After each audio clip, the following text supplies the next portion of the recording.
E nós vamos falar agora com Antônio Eduardo Cerqueira de Oliveira, que é secretário executivo do Conselho Indigenista Missionário, CIMI, exatamente para falar da situação do povo Yanomami. Bom dia, Eduardo, bem-vindo aqui ao Jornal Brasil Atual. Tudo bem com você? Bom dia, tudo bem? Nosso cumprimento aí aos ouvintes da Rádio Brasil Atual. Obrigado pela tua participação. E eu queria começar essa nossa conversa, Antônio Eduardo, para a gente qualificar a situação do povo Yanomami. É uma tragédia ou é um genocídio? Como é que você classificaria essa situação atual? Eu acho que é uma tragédia que leva ao genocídio.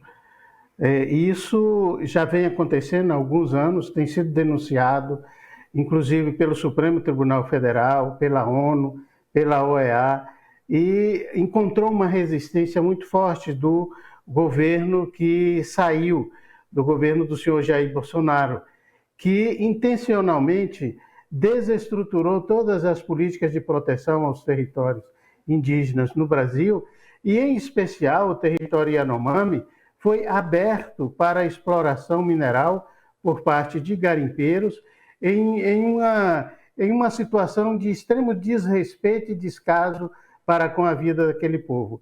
Portanto, o que está acontecendo hoje é consequência desse descaso que leva a essa tragédia que está assustando o Brasil e o mundo todo, porque é uma situação que, de fato, pode levar ao genocídio daquele povo e a precarização de todo aquele ambiente que pode levar anos para se recuperar, porque todos os rios estão contaminados de mercúrio, floresta devastada, enfim, é uma situação de guerra, é uma situação em que leva muito a essa possibilidade do extermínio do povo, de toda a biodiversidade daquele ambiente ali que levou séculos, levou anos para ser constituído numa das maiores áreas em que existia vida. E agora o que existe é morte. Pois é, nesse sentido, o Bolsonaro, nesse final de semana, fez uma postagem direto lá do seu Mundo Paralelo, dizendo que nunca um governo dispensou tanta atenção e meios aos indígenas como o Jair Bolsonaro. Nenhum governo fez tanto por indígenas quanto o meu. Esse tipo de afirmação mostra que Bolsonaro começa a se preocupar de ser responsabilizado criminalmente por toda a situação e o descaso com que ele tratou, enfim, o cuidado com os povos, com o povo Yanomami durante seu governo? Com certeza, porque o que ele fez foi o contrário do que ele está dizendo. Nunca um governo atuou contra os povos indígenas igual o governo Bolsonaro, nem no período da ditadura militar. Ele foi um grande incentivador para que os territórios indígenas fossem invadidos, ele foi um grande incentivador na constituição de legislações contra os direitos dos povos indígenas, e ele foi um grande incentivador da violência contra os povos indígenas e do preconceito contra os povos indígenas. Portanto, o que o senhor Jair Bolsonaro fala no momento já é receio, já é medo, com certeza, de que ele venha a ser criminalizado, porque ele tem que ser criminalizado. Não há como isentá-lo dessa situação alarmante a qual vivencia o povo Yanomami, e se formos ampliar, todos os povos indígenas no Brasil. É fato que em 2021 os povos indígenas veio até Brasília e se somaram, né, em denúncias e fizeram uma das maiores mobilizações já vistas no Brasil em 2021 e 2022.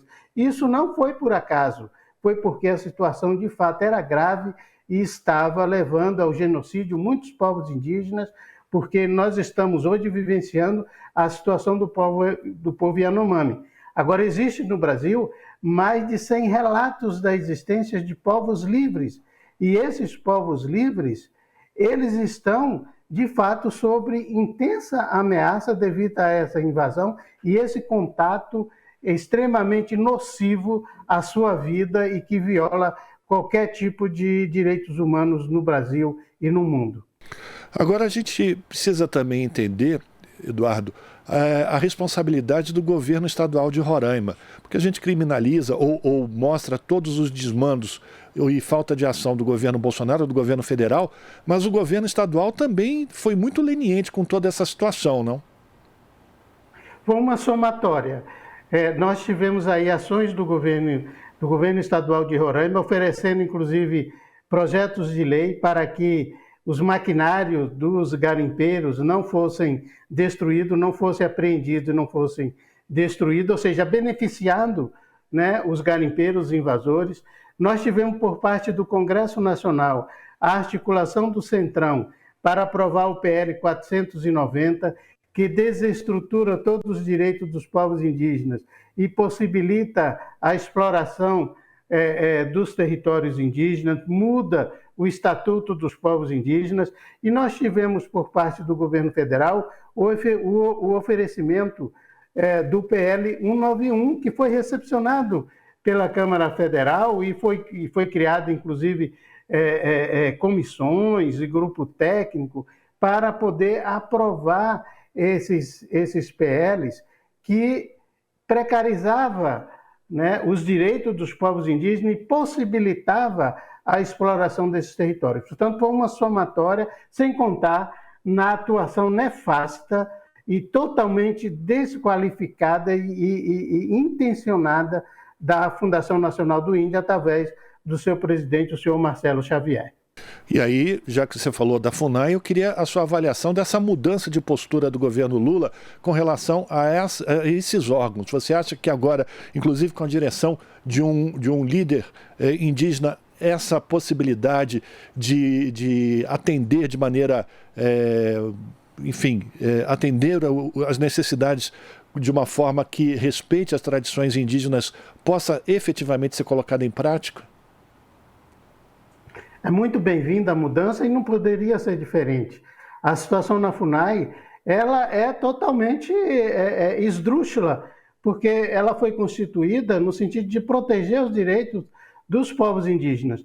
E o que estava acontecendo foi que a FUNAI, através da sua direção, se preocupava mais com o direito dos não indígenas, com o direito do agronegócio, dos fazendeiros, dos garimpeiros, dos madeireiros, e não com os direitos dos povos indígenas. Portanto, é muito bem-vinda essa mudança e a gente está com boa expectativa e com esperança de que a Joênia Wapichana ela venha a colocar a FUNAI nos seus objetivos principais, que é a defesa dos direitos dos povos indígenas, a proteção aos territórios indígenas e a demarcação e a regularização desses territórios.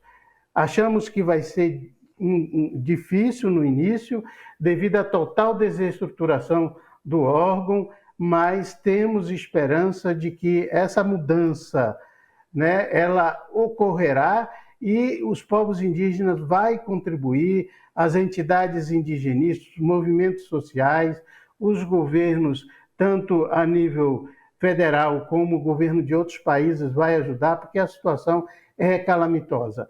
E se a gente tem um órgão federal disposto a ajudar, isso vai contribuir muito e a gente dá as boas-vindas aí a essa nova perspectiva, essa nova esperança, né, para trilharmos juntos e buscar essa solução. Porque não interessa a ninguém continuar nessa situação e ver essa tragédia que está se abatendo sobre o povo Yanomami e os povos indígenas no Brasil.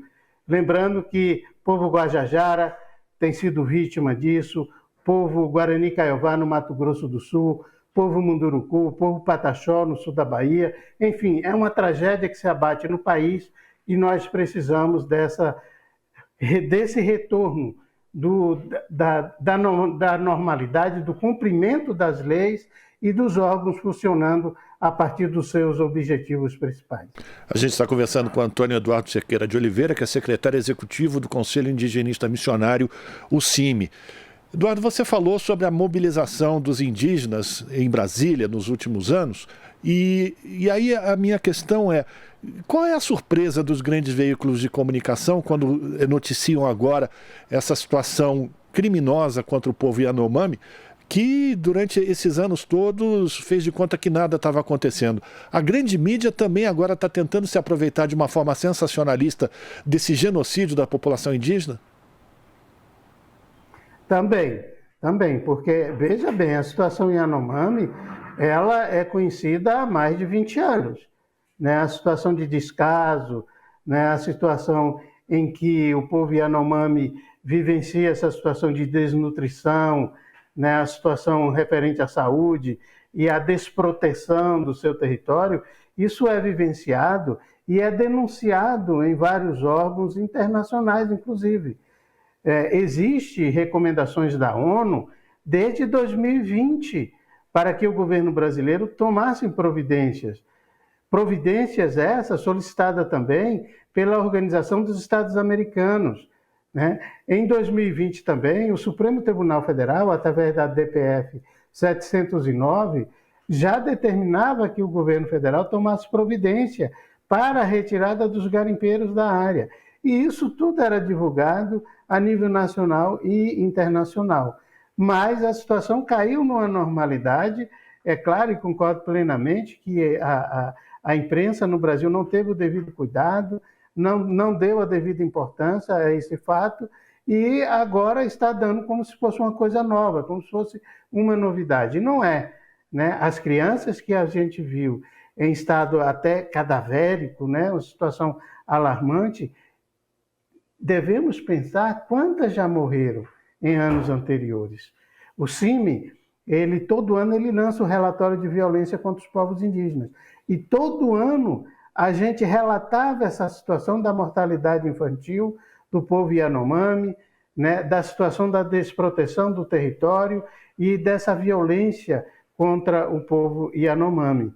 E nenhuma providência era tomada e, infelizmente, nós temos que concordar com você no sentido de que a grande mídia pecou com relação à repercussão desse caso e, ao mesmo tempo, na somatória para que o governo federal tomasse as devidas providências. Quero lembrar, inclusive, que aqui na Rádio Brasil Atual, na TVT, e a Rede Brasil Atual, nosso portal, sempre contou com as informações e as denúncias sobre essa situação. Várias vezes você já participou aqui com a gente, né, Antônio Eduardo? Inclusive falando da situação do povo Guarani Kaiowá, no Mato Grosso do Sul, que vive também uma situação dramática, não? Eu queria que você fizesse também uma avaliação dessa outra etnia que também sofre as consequências desse avanço desenfreado do agronegócio, enfim, do neoliberalismo. A situação no Mato Grosso do Sul, ela é trágica também. E lá você tem uma situação em que o inimigo ele não se esconde, né? O inimigo ele parte para cima dos índios, matando. Nós tivemos uma situação no ano passado em que houve até a participação de policiais com helicóptero. E de cima do helicóptero, os policiais despejando bala contra a população indígena. Nós tivemos 2 mortes por conta dessa violência policial, né? Você tem a mortalidade infantil também, que é grave, porque os territórios indígenas eles são diminutos e eles estão cercados por grandes plantações de soja e de milho, e os indígenas eles não têm como sobreviver. Ou eles submetem àquela situação até do trabalho análogo à escravidão, ou eles, então, têm que sair dessas terras. Convivem com o veneno que é utilizado naquelas plantações e, ao mesmo tempo, convívio com os jagunços, com pistoleiros. Portanto, é uma situação dramática ali vivenciada pelo povo Guarani Kaiowá, o povo Terena, né, o povo que é originário daquele estado e teve seu território totalmente invadido, né, nos últimos anos, e foi colocado numa situação de extrema vulnerabilidade. Lembrando que o povo Guarani é considerado o maior povo das Américas. Tem Guarani em vários estados do Brasil, em vários países da América Latina. É um povo que professa a sua cultura, tem a sua língua preservada e tem um amor imenso ao seu território e à sua vida enquanto povo. E isso, infelizmente, ali naquele estado do Mato Grosso do Sul não é valorizado. Lá se diz que um boi vale mais do que uma criança, de que uma vida, que o território ele só serve para criação de boi e plantio de soja, e não para a vida humana. Portanto, é uma situação que temos que ter o máximo de atenção, denunciar sempre. E agradecemos muito à Rádio Brasil Atual, que sempre nos abre o espaço para oferecer essa denúncia e clamar à sociedade que se junte à luta dos povos indígenas para que providência seja tomada e que possamos conviver de forma harmônica com respeito aos direitos, não só nossos, mas os direitos do outro. Agora, Antônio Eduardo, a repercussão especificamente da situação dos Yanomami gerou uma mobilização internacional, inclusive como a gente já acaba de acompanhar, a liberação de recursos da Alemanha para que sejam utilizados nesse fim. E a gente não pode ser também hipócrita, é preciso ter dinheiro de verdade para a gente poder dar o apoio necessário para as populações indígenas no sentido de garantir a preservação de suas terras, que estão inclusive demarcadas, e aquelas que ainda não estão deverão receber essa demarcação, dependendo do resultado do Supremo Tribunal Federal, que tem um julgamento muito importante sobre essa situação. Eu queria que você falasse sobre a importância de ser colocados recursos exatamente para prestar a assistência e a proteção a essas populações que foram abandonadas ao longo dos últimos anos. Os recursos é necessário e vamos lembrar que os governos da Europa, eles se somaram e criaram o Fundo Amazônia, a qual ele destinava recursos para a proteção e demarcação dos territórios indígenas no Brasil via FUNAI, Fundação Nacional do Índio. O governo Bolsonaro cortou esse convênio.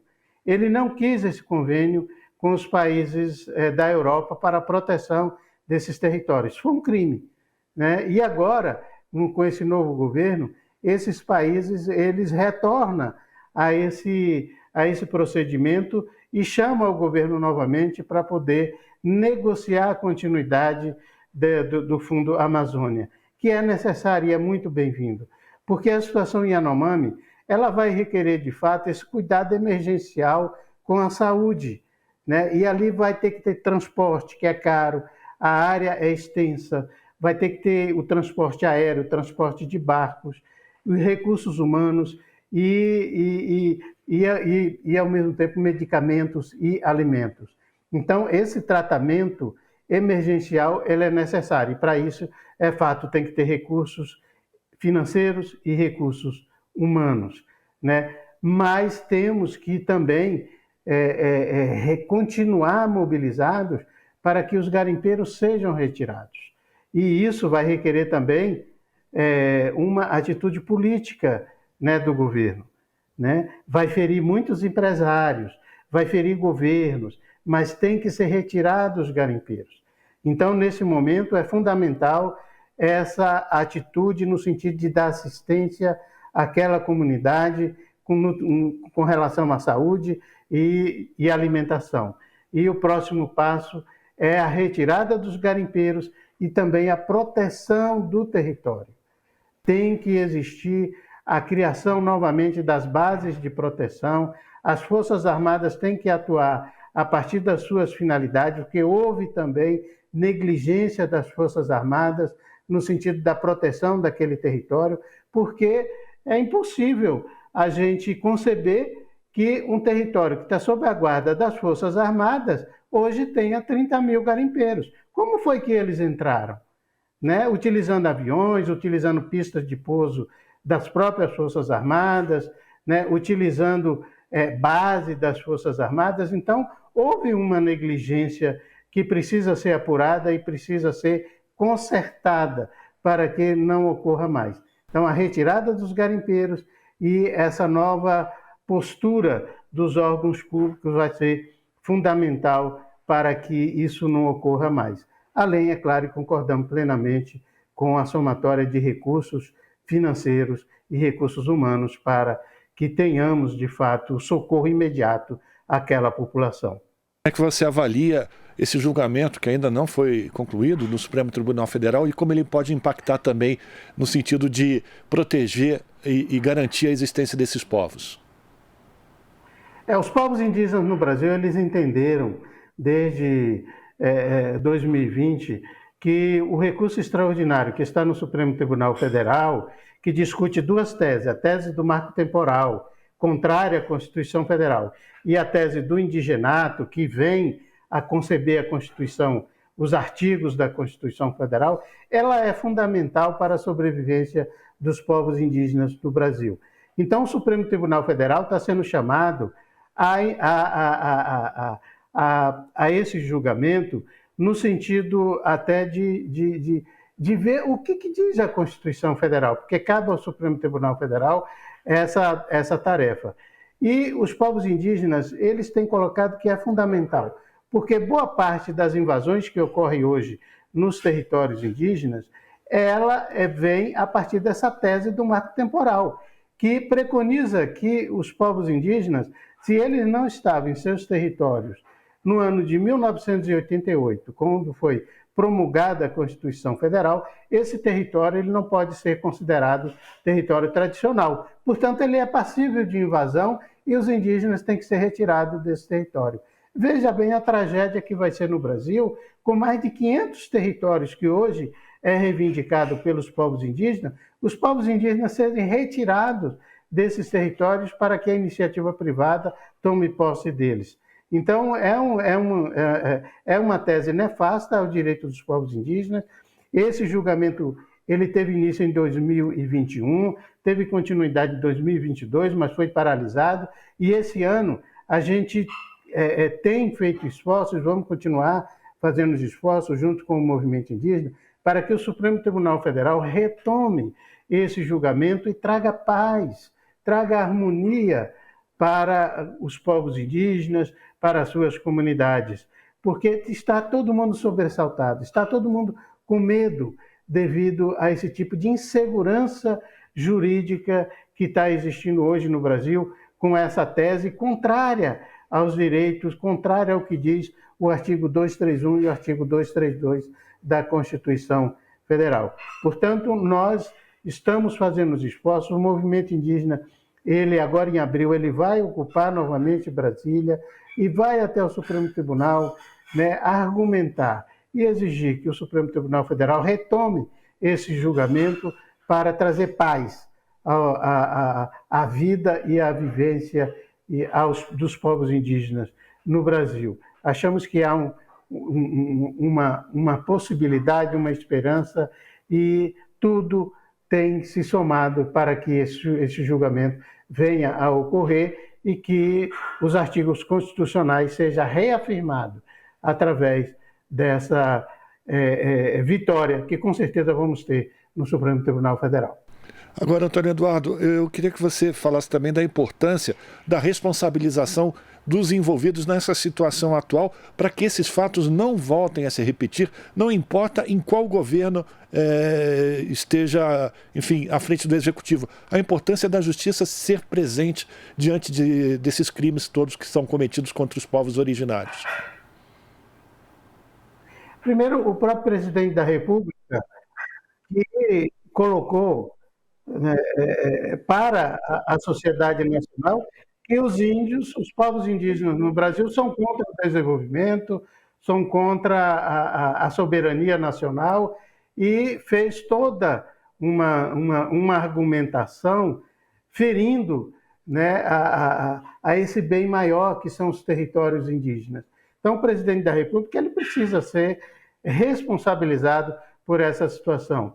O presidente da FUNAI, que durante toda a sua gestão concebeu normas, instruções normativas, portarias, negligenciou o seu papel de proteção aos territórios indígenas e colocou a FUNAI, como ele mesmo falou, a serviço do agronegócio e a serviço dos invasores dos territórios indígenas, né?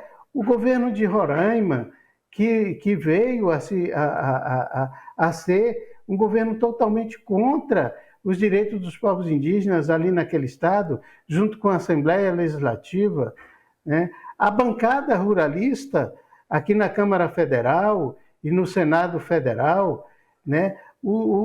As igrejas neopentecostais que tiveram uma atitude totalmente anticristã anti-direitos humanos, né, e professaram, né, uma tese totalmente a favor das invasões dos territórios indígenas, a desarticulação dos direitos dos povos indígenas e a vida desses povos indígenas. Portanto, há uma somatória de órgãos e de pessoas que têm que ser responsabilizadas porque eles tiveram a intencionalidade. Eles fizeram isso, não foi por falta de desconhecimento, eles fizeram isso de forma intencionada para privilegiar iniciativas privadas, para privilegiar o capital, empresas e grupos ligados a essa tese de que os pobres não têm que ter direitos. Os pobres no Brasil não podem ter direitos. Nós vimos aí a atuação dessas pessoas e dessas autoridades nessa pandemia, que já vitimou mais de 700 mil pessoas no Brasil. Portanto, há uma situação de total descaso, de intencionalidade desses órgãos, dessas autoridades, que precisa ser verificada e precisa ser responsabilizada para que isso não venha a ocorrer mais no Brasil, principalmente com a população pobre, com a população necessitada e, entre esses, os povos indígenas. Para a gente terminar, Antônio Eduardo, eu queria que você falasse sobre o papel do CIMI. Você disse que no mês de abril, novamente, os povos indígenas estarão em Brasília para fazer pressão no Legislativo, no Judiciário, para a garantia dos seus direitos. Eu queria que você falasse para os nossos ouvintes, nossas ouvintes, internautas, espectadores e espectadoras, sobre o trabalho desenvolvido pelo CIMI já de muito tempo, né? Diferente do que você acaba de apontar com relação às religiões neopentecostais que procuravam, dar uma visão religiosa para esse avanço do agronegócio contra esses povos originários. Eu queria que você falasse sobre o papel do CIMI na organização dessas populações, na defesa dos seus direitos. O Conselho Indigenista Missionário é um organismo vinculado à Igreja Católica, à Conferência Nacional, né, dos Bispos do Brasil, desculpe. E o Conselho Indigenista Missionário ele completa 50 anos. Aliás, completou agora em 2022. Ele surgiu em 1972, em plena ditadura militar, já concebendo que a sociedade nacional ela foi constituída a partir de elementos extremamente contrários aos direitos dos trabalhadores, em especial dos povos indígenas no Brasil. A partir dessa constatação, o Conselho Indigenista Missionário se coloca ao lado dos povos indígenas, no sentido de, junto com eles, procurar alternativas, procurar soluções para os seus problemas, sempre evidenciando à sociedade nacional que existe uma riqueza cultural, né, uma riqueza patrimonial, né, uma riqueza das línguas, né, uma riqueza que nos tem que ser somada enquanto povo brasileiro. Portanto, o Conselho Indigenista Missionário ele se aproxima das comunidades indígenas, se colocando como aliado, como parceiro nessa luta pela vida, né? E isso é reconhecido pelas organizações indígenas, pelas comunidades indígenas, a qual nos chama, nos convoca para estarmos juntos. Então, nessa somatória de esforços, a gente vem construindo, né? Vem construindo possibilidades de vivência harmônica desses povos com a sociedade nacional. Isso se deu na Constituição Federal, quando lutamos para que a Constituição Federal reconhecesse os direitos dos povos indígenas. Depois, na Marcha Indígena, no ano 2000, em que os povos indígenas disseram: não, nós não queremos comemorar os 500 anos de invasão, nós queremos comemorar os 500 anos, outros 500 em que o Estado brasileiro esteja junto com o povo brasileiro, com os povos indígenas e a sociedade também com os povos indígenas. E depois nos somamos nos vários ATLs, nos acampamentos Terra Livre, que se dá em Brasília, em que todos os povos indígenas do Brasil se somam nessa luta no sentido do respeito, da convivência com a sociedade nacional e, ao mesmo tempo, de luta pelo bem maior. Portanto, o Conselho Indigenista Missionário, ele tem um trabalho junto às comunidades, ele tem um trabalho junto à sociedade nacional, na divulgação e na denúncia, mas sempre com os povos indígenas, sempre tendo ele como protagonista e como um aliado nessa luta em favor dos seus direitos. Agradecer a participação de Antônio Eduardo Cerqueira de Oliveira, secretário executivo do Conselho Indigenista Missionário, CIMI, aqui no Jornal Brasil Atual, fazendo uma avaliação de toda essa situação trágica, criminosa contra o povo Yanomami, mas também os ataques contra todas as populações originárias do Brasil. Muito obrigado pela tua participação aqui, Antônio Eduardo. Forte abraço para você e continue contando conosco para poder divulgar essas informações que são tão importantes para a sociedade brasileira. Um forte abraço. Forte abraço, um bom dia, uma boa semana a todos os ouvintes. Muito obrigado a vocês. Antônio Eduardo Cerqueira de Oliveira, aqui no Jornal Brasil Atual. Estamos apresentando Jornal Brasil Atual. As notícias que os outros não dão.